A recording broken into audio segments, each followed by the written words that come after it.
Now, we move on to a very special part of the program, our first fireside chat of the conference. As many of you know, the third Australia-Bhutan Research Conference features 3 fireside chats, one each day. These sessions are designed to create a more conversational and reflective space. Today's fireside chat is the first in the series. Fireside Chat 1 explores how research, innovation, and policy can be synergized to address emerging national and global challenges. It aims to unpack how academic research meaningfully informs policy decisions and how innovative practices can drive societal transformation. It is now my pleasure to introduce the moderator for the first Fireside Chat, Dr. Senchol Hamo, Dean of Development and External Relations, Royal Thimphu College. Dr. Senchol brings over 14 years of civil service experience and 7 years in the civil society sector. She was a pioneering member of the Royal Education Council, contributing to national policy reforms, curriculum design, and professional development in Bhutan. Dr. Senchol will be joined by our distinguished panelists, Ujwal Deep Dahal, Chief Executive Officer of Druk Holdings and Investment, Dr. Ngawang Nobu, Executive Director of Bhutan Ecological Society, Dr. Thawang Thendup, President of Jiminamgil Engineering College, and Professor Mariam Omari, Executive Dean of School of Business and Law, Edith Cowan University, Australia. May I kindly invite the moderator and all the panelists to take their seats on stage.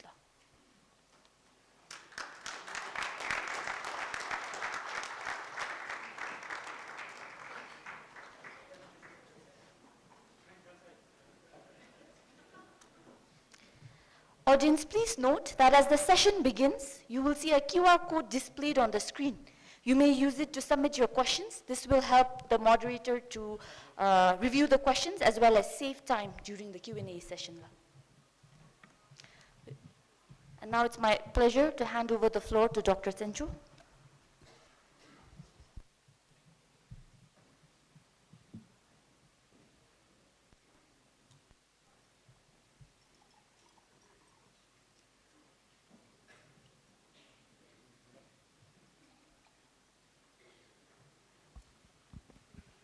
Hello.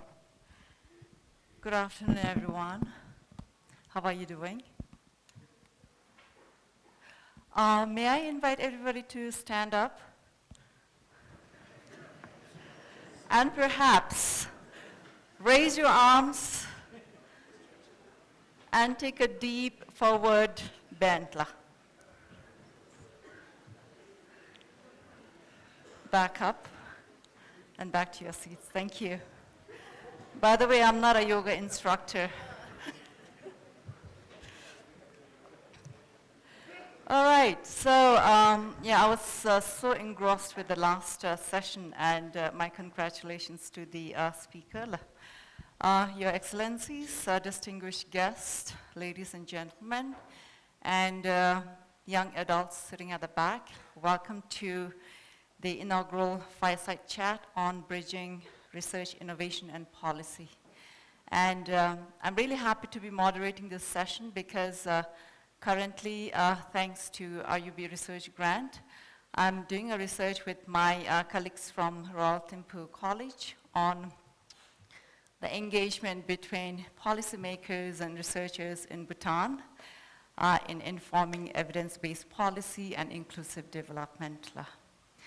And well, I guess it is safe to say that in Bhutan we work in silos, and we look at policy as a domain of the government, and research as a prerogative of the academia, and innovation as something for the entrepreneurs and the industry people.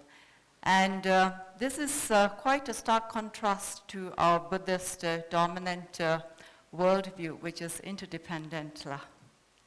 And but after the COVID-19 pandemic, Bhutan has envisioned a different goal for ourselves. And if you look at the 21st century economic roadmap, it talks about how we aspire to be a knowledge-based, innovation-driven society. But this is only possible if we are able to synergize research, innovation, and policy making.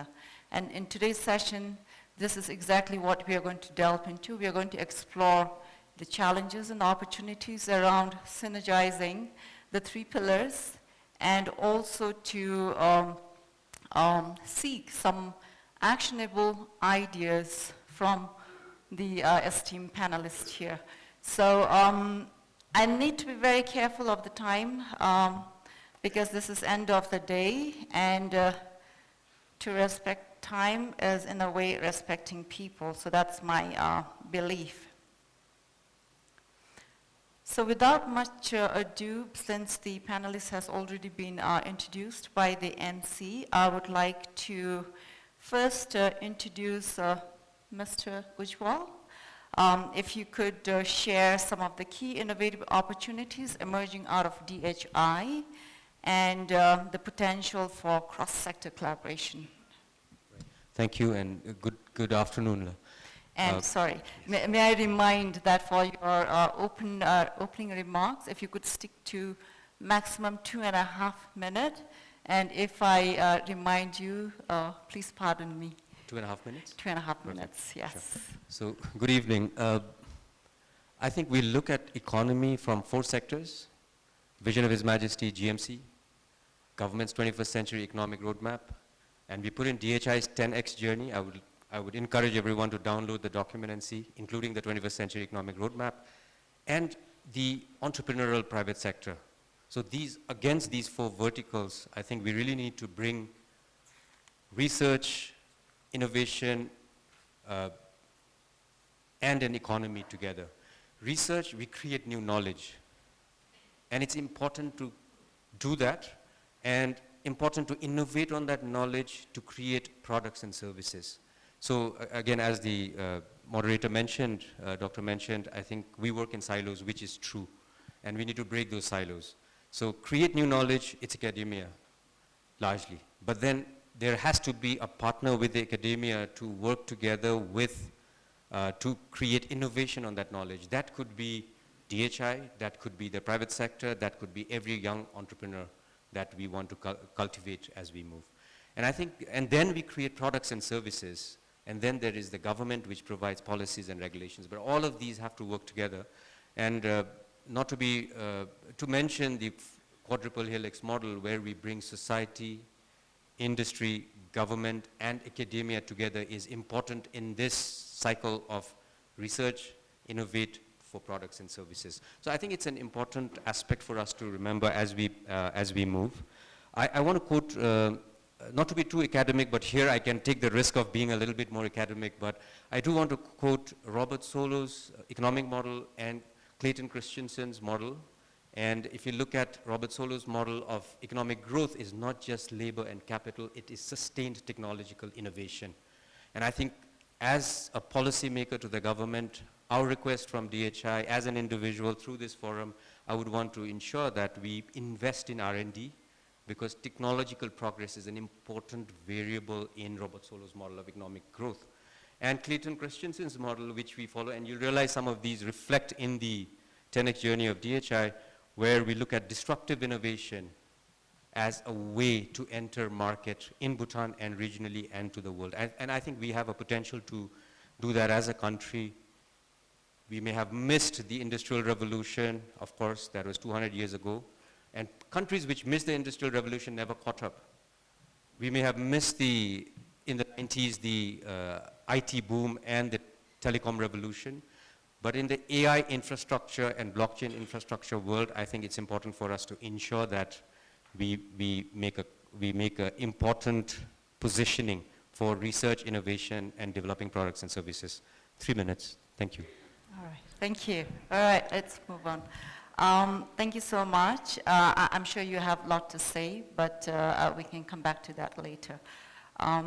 May I invite now Dr. Tsawang Lendup to share his insights on the state of research in Bhutan's higher education institutions and how research from HEIs are currently influencing national policy. Good evening to everyone. Let me begin with a disclaimer that the views that I express does not necessarily represent the university's official view or nor Jigmenamgil Engineering College's view. This is personal as a researcher, as an academician for last 25 years. The Royal University of Bhutan, since its inception in 2003, realized the importance of research, as I echo Ujjwal sir. If the country has to move forward, we have to take along the research that academics does. Therefore, the university, since its inception in 2003, has supported to develop researchers among the academicians. This is visible if you look at the number of, not only in terms of number of publications, but even if you look at number of research centers that the colleges have, number of publications that the colleges produce, both in the national journals as well as in the international journals. While we have made a significant improvement in terms of research outputs, yes, I agree with the conference theme. There's a gap between the research, innovation, and policy. I would like to quote an example of a senior consultant who actually visited a few of the colleges a decade back. He was recruited from Ernst & Young by the Royal Government of Bhutan to look at for some other assignments. But in the process, sorry, I forgot to start. No, it's all right. I'm your timekeeper. In the process, the senior consultant actually visited a few colleges, and we discussed about the type of researches that the academicians do. Our students also carry out researches. After having discussed over an hour or so, he was so sad to look at most of the research outputs that the academicians and the students deliver at the Royal University of Bhutan end up just in a form of publications, not necessarily translating into the policy reforms or not necessarily supporting the government's initiatives. I agree both with the moderator and Mr. Ujjwal that most of us work in silos, and there are a lot of things that, as an academician, that we can do. Now with the 13th five-year plan, if you look at the 13th five-year plan, or otherwise if you look at DHI's 10X economy roadmap, there are a lot that the university researchers can do together with the private, both with the government as well as private sector, and support government's initiatives to achieve whatever vision the government has set for 2034. So there are a lot that we are doing, but at the same time, there are also the challenges that the university researchers face every day. A lot of challenges. The typical and most stringent condition that the university academicians face to this time is the timeline of the research. Most of us as an academician work within the academic timeline, but often the stakeholders need the outputs within a short period of timeline.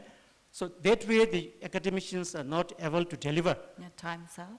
Lasla. We'll come back. Okay, all right. I gave him extra time. I was generous with him. All right, so turning to my left, I would now like to invite Dr. Ngawang.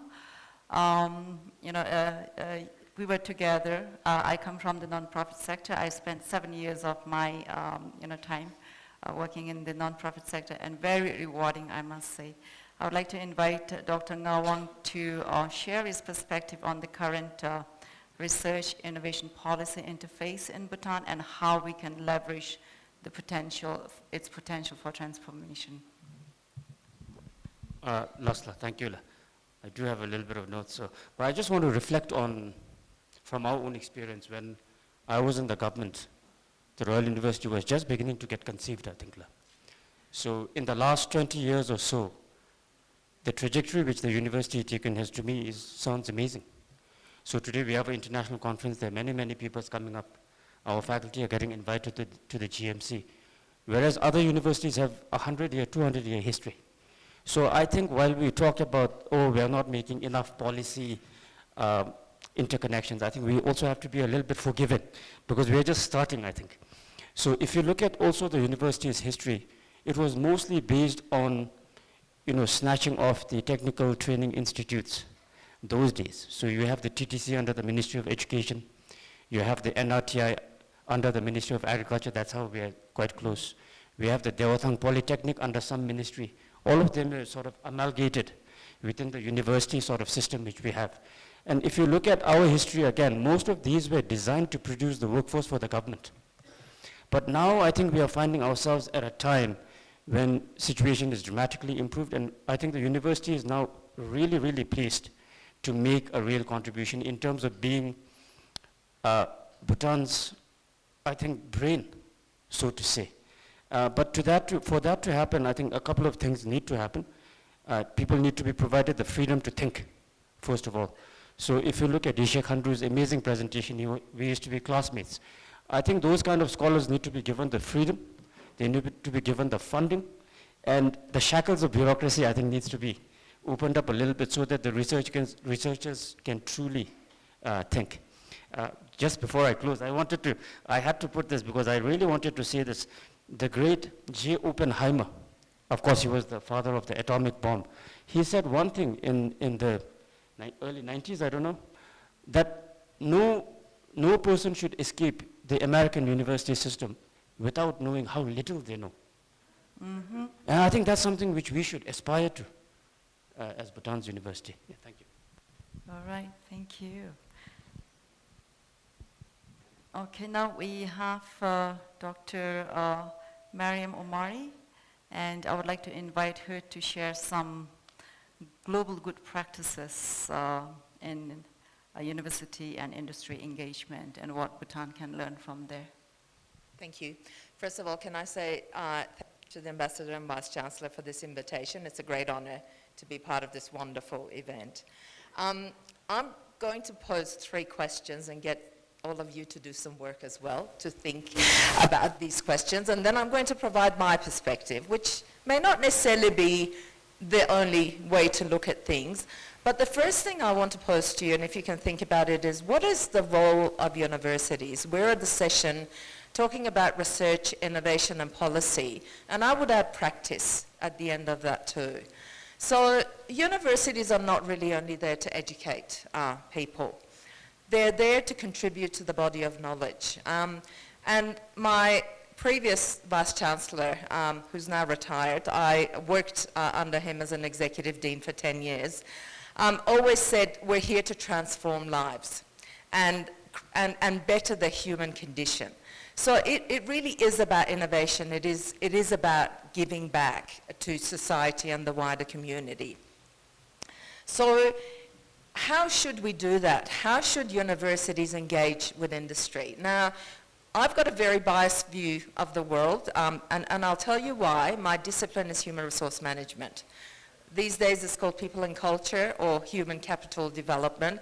I'm a very people-centered person and leader. For me, it's all about people. Doesn't matter how much money you have, doesn't matter if you have the best structures in the world, doesn't matter if you have the best technology, if you don't have the right people in the right place, at the right time, doing the right things with the right mentality, it's never going to work. So, and that's what I've tried to create in my last 10 years as executive dean, is create a school with a really positive culture where people work together. And I've recruited people who can create relationships, not only amongst themselves, but with industry. And if I have time, I'll give you a wonderful case study of how it's worked so well for us in terms of innovation and engaging with industry. Please stop me if I'm talking too much. But one of my professors always says, we do research with industry, not on industry. It's just one word, but it makes a really, really big difference. It is about engaging and togetherness and embeddedness. One of the things that I've started doing in my school is appointing professors of practice. So not really only academics who do research for the sake of research, but that they contribute something to practice and change. The last thing I want to mention is what sort of profiles, what sort of staff do we need to make this happen? And really, it is the people in the right sort of place who can create relationships. I come from an industry background myself, and the large majority of people in my school also come from industry backgrounds. And that allows you to make that connection. So we don't just publish papers that sit in a journal, as was mentioned earlier, which only 5 other people in the world who've got an interest in that area read, but it is about really speaking the language of industry so we can connect and give back. And I think I'm over my time, so I'll stop talking there. Thank you. All right. Thank you. And I think there's a quick announcement. Hello? The QR code scan isn't working, so what you can do is you can just go to the website slido.com and enter the code and then put in your questions. It works that way. Thank you. All right, thank you. And that reminds me, I'm supposed to get questions from Slido. All right.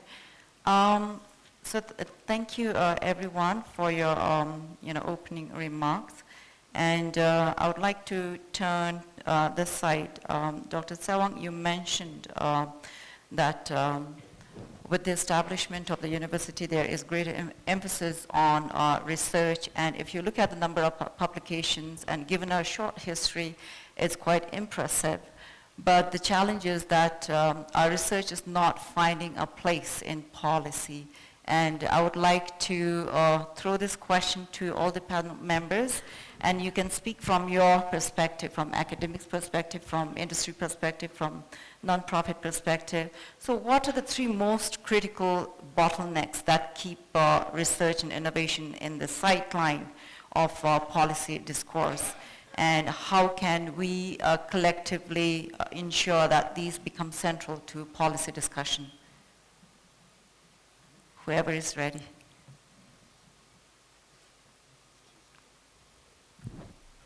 I think the question is, I'm reflecting with the question you asked in a way, why is there a silo in research and innovation and not being actionable in policy, I guess. So I think, again, coming back to the quadruple helix model, I think it's important for us from academia, industry, and the government, including the society, to work together. Now, it's easier said than done. And so if you look at, I think Doctor talked about mindset. I think I want to look at it from the framework of mindset, skill sets, and tool sets, which are 3 most important vertical, I would say, from my perspective, which is required in all the 4 aspects of the triple helix model. And so that we are in the same framework of investing into the future. And case in point is, of course, Bhutan's basic infrastructure investment, which enables further investments into the future. The reason I mention this is if there is an alignment from investment side, which is the industry, government side, which is the policy, and research side, which is the university, if we really categorize it that way, I think it's important for us to fundamentally look at what is the foundational infrastructure we need to build. And I think if you look at AI infrastructure, which is important for sovereignty as much as was manufacturing at some point for industrial age, it's important for us to look at research, innovation, and investments amongst industry, government, and academia to work together within probably using the framework of quadruple helix model. This may sound a little bit more academic or philosophical, but within this framework, I think we can find a sweet spot where all the 4 actors in the quadruple helix model can come together to invest. And I would want to come back later to see why it is important to do that, considering the AI and robotics, not as a technology, but as an economy.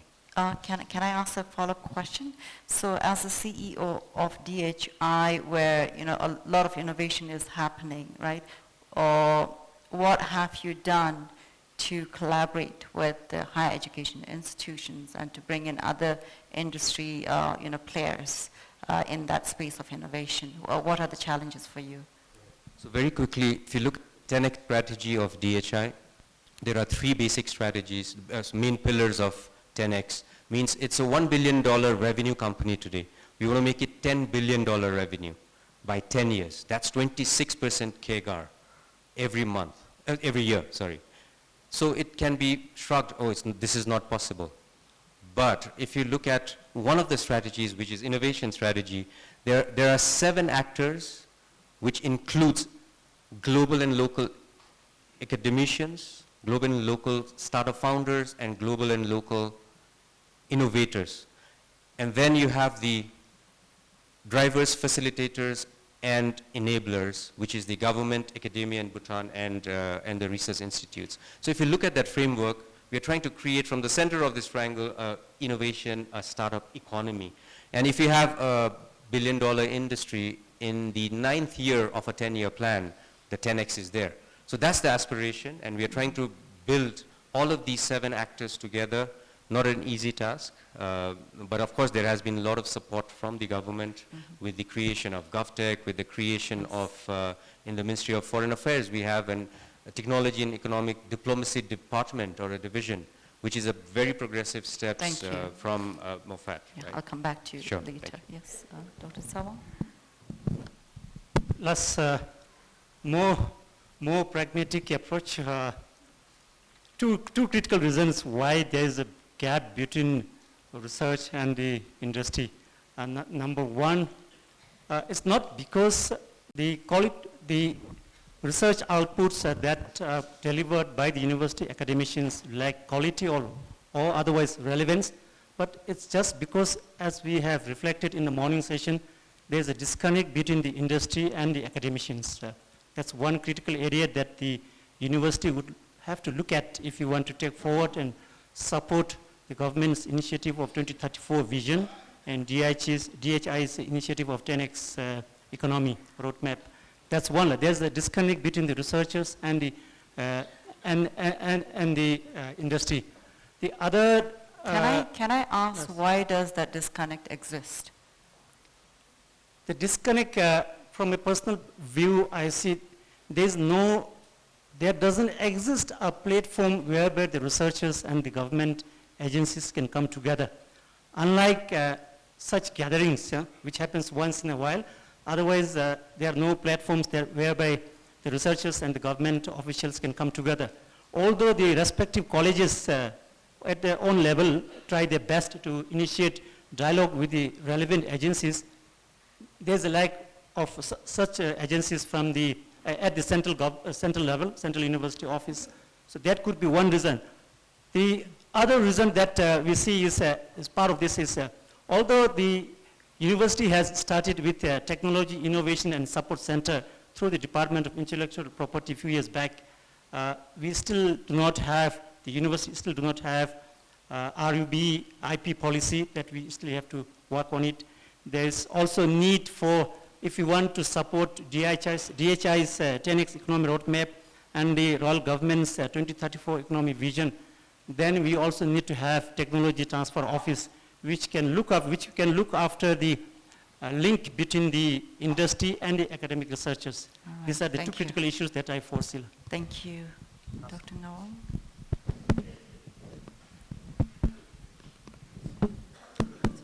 Lasla, just from our experience when we were running this institution out of Bumtang for the Environmental Research Center, we did have kind of these forums because we wanted to understand what needs to be done. Most of the time, you'll be surprised, we actually don't know what we need to know. So there are these gaps also. Because the other problem I see in our country is about mandates.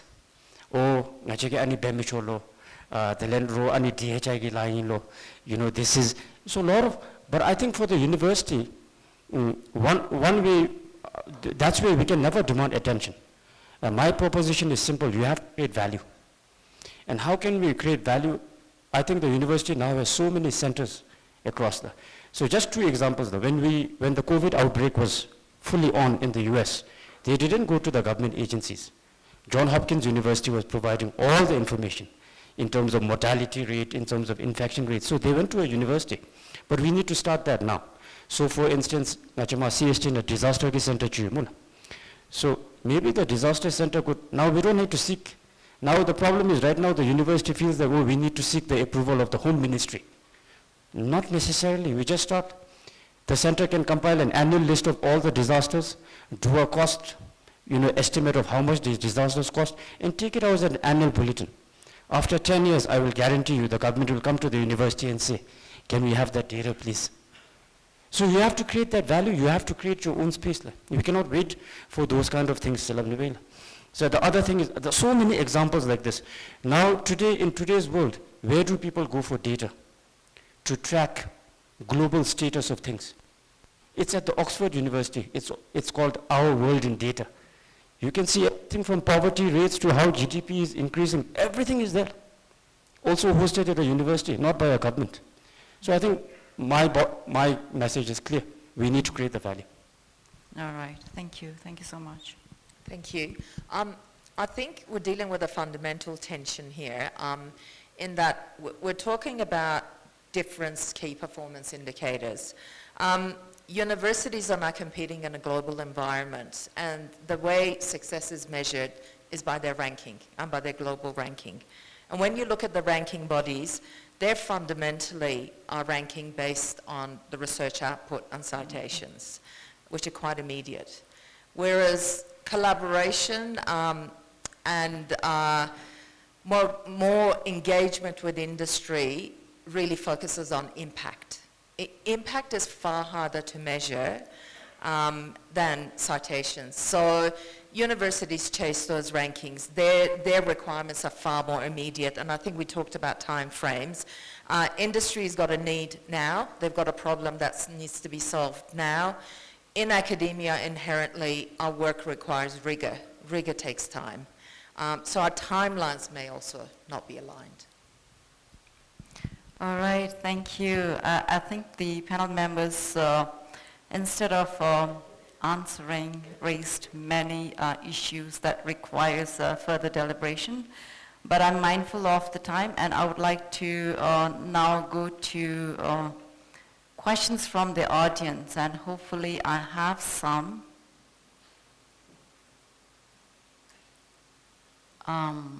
Okay, I don't see. Okay, all right. Bear with me. Let me open my WhatsApp. All right.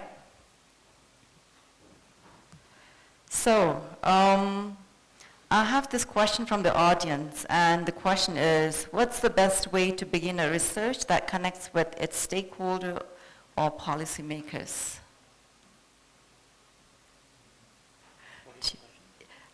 What is the best way to begin a research that connects with its stakeholders or policymakers? I think it's up your alley. Oh, yeah. I think Since you spoke it's about people-centeredness. Well, it is about the problem. There's obviously a problem that needs to be solved. Now, who brings the problem to who? And I think, again, it's not a one-way arrow that one group, the industry, brings the problem to the university, or university goes to industry and says, I can solve this. There needs to be open dialogue so that these things can collaboratively be looked at. But to me, it all goes back to relationships. Every successful incident that I've seen where there's been great collaboration between university and industry, it's come down to a person who's created a relationship, and fundamental to that relationship is that notion of trust.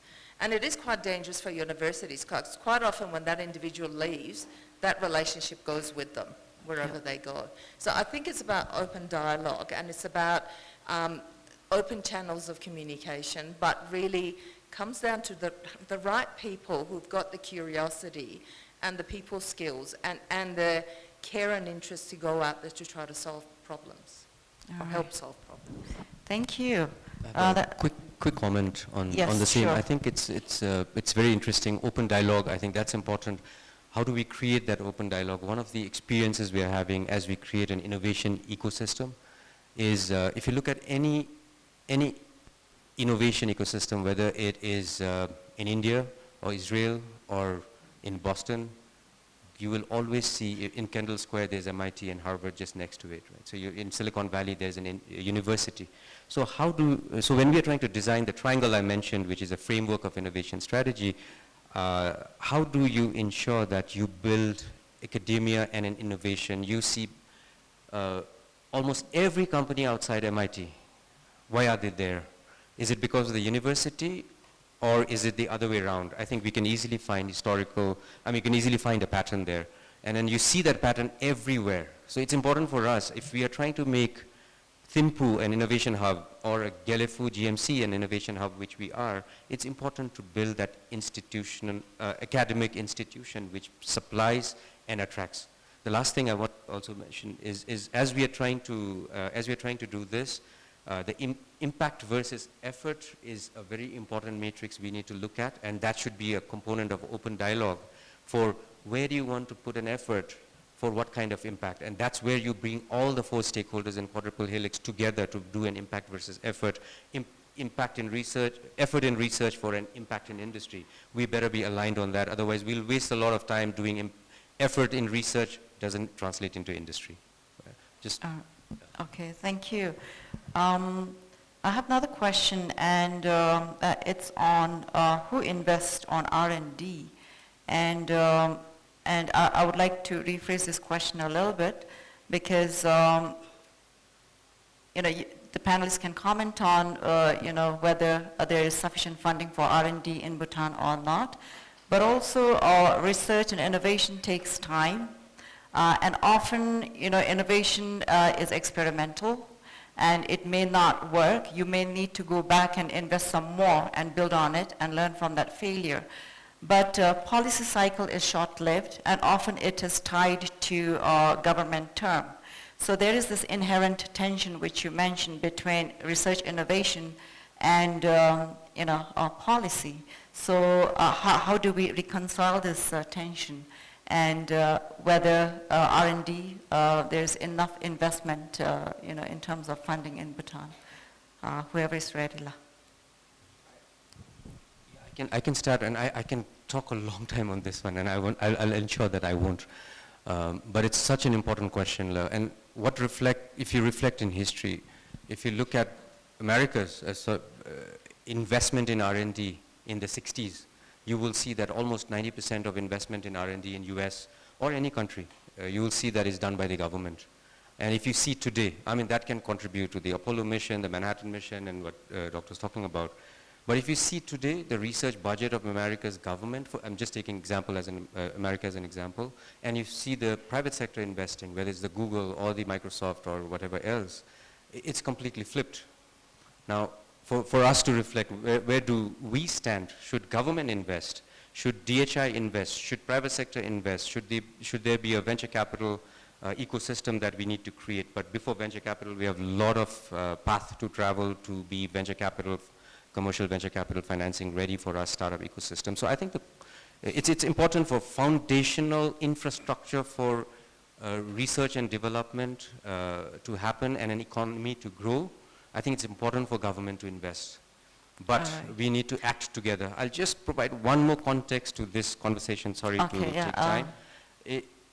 Applied research and fundamental research, and who better to talk to than the university audience here, and we need to make a distinction of the same, and expectation of rate of return on investment by a venture capitalist or DHI for that matter, because DHI is a commercial organization but has a mixed mandate for social mandates, so we need to build that. But important variables to look at is fundamental research and applied research, expectation of return on investments, and invest for 20, 30 years. What exactly Netherlands did with ASML as a company which makes the lithography machines. If you're expecting a return on investment for a company like that to be formed in Bhutan, which Netherlands did, for example, it's impossible to do with the present framework. Right? Okay, thank you. Satson?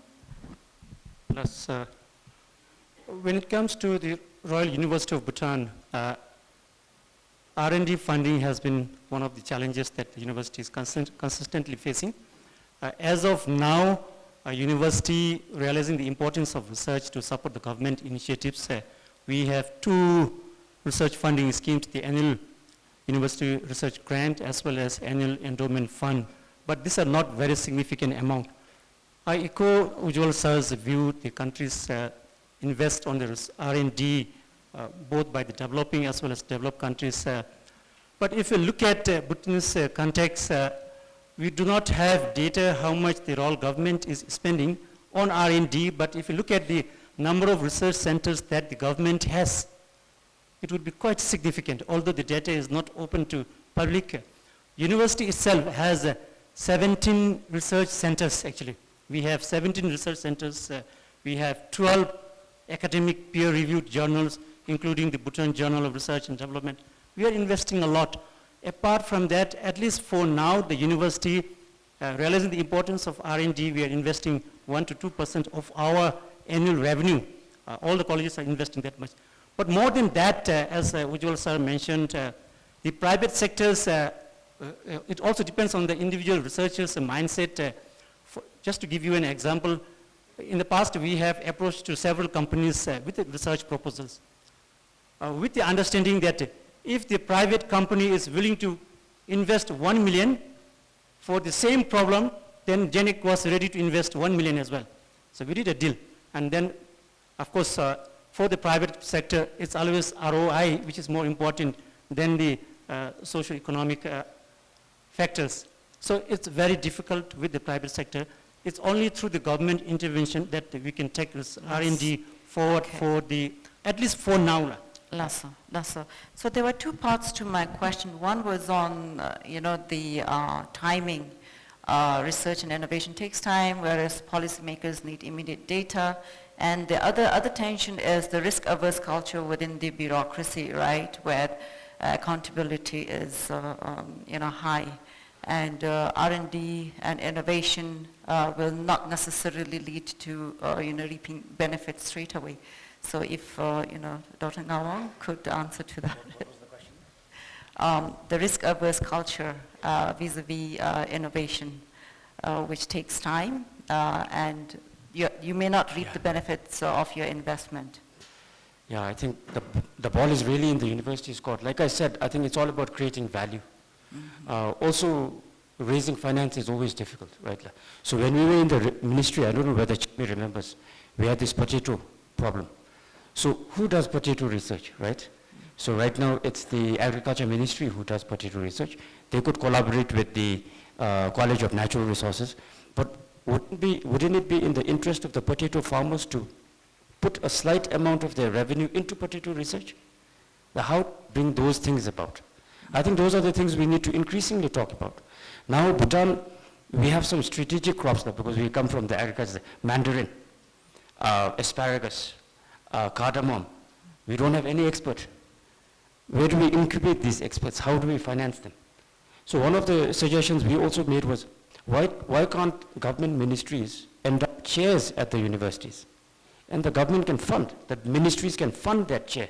The ministry can give the research agenda as well. So there are ways to do this, but really, yeah, we need to, there should be a lot more dialogue, I think. Yeah. All right, I think we overshot the time by 5 minutes, and I would like to wrap up. And of course, I received many good questions. I'm so sorry we cannot take all the questions, but you are free to interact with the panel members later. So, the discussion and interaction is not confined to just this session.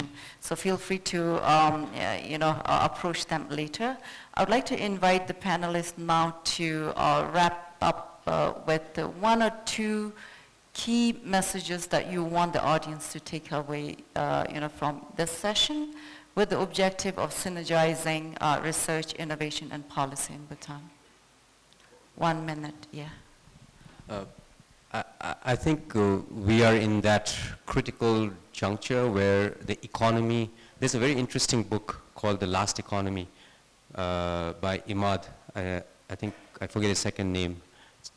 We talk about AI and robotics, not as a technology, but as an economy. I think it's a very important time for us to reflect, and I think we are the best poised as a country at this point in time, where with GMC being there, which is a special administrative region, it's an ultimate startup with sovereign powers. We have to use it responsibly, creatively, and live up to the vision, what His Majesty has envisioned with GMC. I think, and we are in the perfect time to ensure that we act together, all the 4 actors of quadruple helix model act together to build a beautiful economy, and this is the time for us to do it. Thank you. Lasla. With more than 600 plus experienced faculty members, experienced researchers, 10,000 plus university students, now the Royal University of Bhutan is ready to leap forward in terms of R&D. Although people say that do not reinvent will, I would like to suggest do not reinvest the government sectors.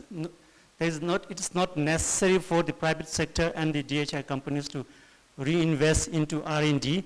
University has 17 research centers.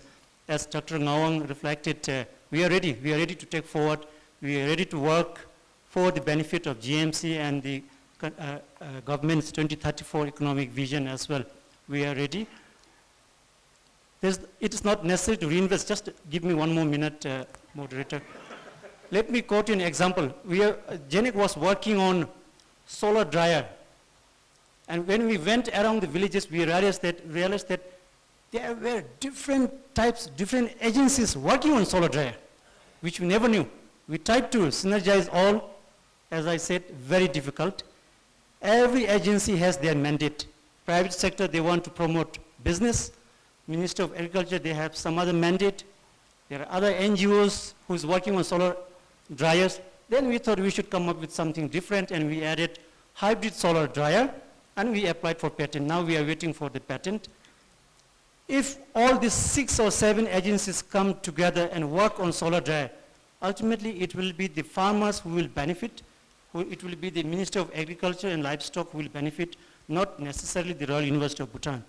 So that's the key message that I would like to deliver to the stakeholders. Thank you. Thank you. 2 really quick things from me. I don't think there's such a thing as best practice.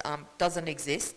There's good practice, but it's very much contextual. So what could work or be very beneficial in other parts of the world may not work in Bhutan. Culture plays a really big part of it, and that's something that's a consideration.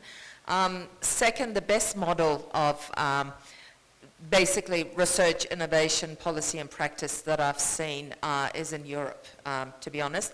I don't think Australia's gold standard. We do have standout institutions that do some good work, but when you look at the European model, there's co-location between industry, startups and universities, and there's jointly funded positions like we were talking about and professors of practice. And people don't come to university to get PhDs to just be academics. They go back in industry. So I think Europe is the gold standard, specifically Netherlands, I think. Right, thank you. I would have given my 1 minute to Dr. Cheong, so all I can say is such exciting times, so looking forward to doing some exciting work with the university. All right, thank you.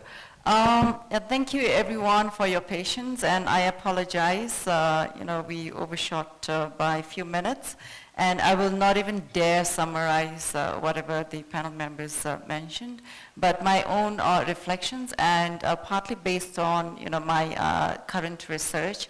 I think for academia, we need to look at the idea of research. We need to look beyond seeing research as merely publication in a journal. Right now we feel that I've done my research, I've published, that's the end of it. But I think if we are to synergize, then I think we need to go beyond to actively disseminate and actively engage with policymakers and industry. And I remember one question that came from my friend Tashil Hamo to one of the academia. Have you, shared this report with policymakers? Is coming from that place. And the other one is that we need to look at innovation not as one-time pilot study, but an iterative process. And in Bhutan, I'm old enough to tell you that we are very good at initiating one thing and throwing the baby out with the bathwater.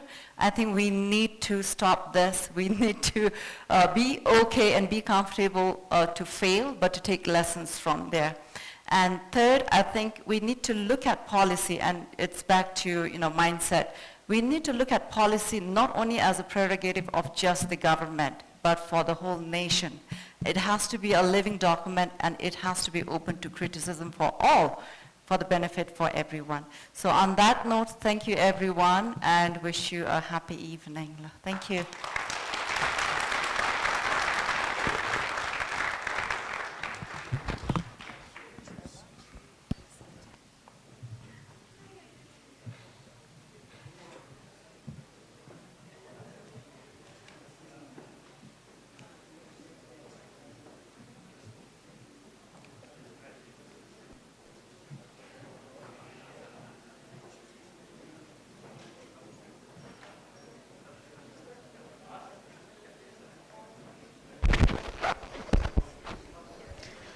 Thus, thank you, Dr. Senju and the panelists for a successful and very engaging first fireside chat. Ladies and gentlemen, this brings us to the end of day one for the 3rd Australia-Bhutan Research Conference. Today, we began by honoring the 70th birth anniversary of His Majesty, the 4th Druk Gyalpo, and reaffirming the importance of research, partnership, and shared learning between Bhutan and Australia. Our sessions explored critical themes from digital resilience and social well-being in the morning to climate change, environmental dynamics, and energy access in the afternoon. We ended with our first fireside chat, highlighting how research, innovation, and policy work together to support inclusive and sustainable development. A sincere thank you to all our speakers, panelists, moderators, participants, and the entire organizing and technical team for making today a success. We look forward to welcoming you back tomorrow for another full day of meaningful discussions and presentations. Sessions start at 9 a.m. sharp, and please ensure that you are registered before that. Thank you and have a wonderful evening. Tashtale.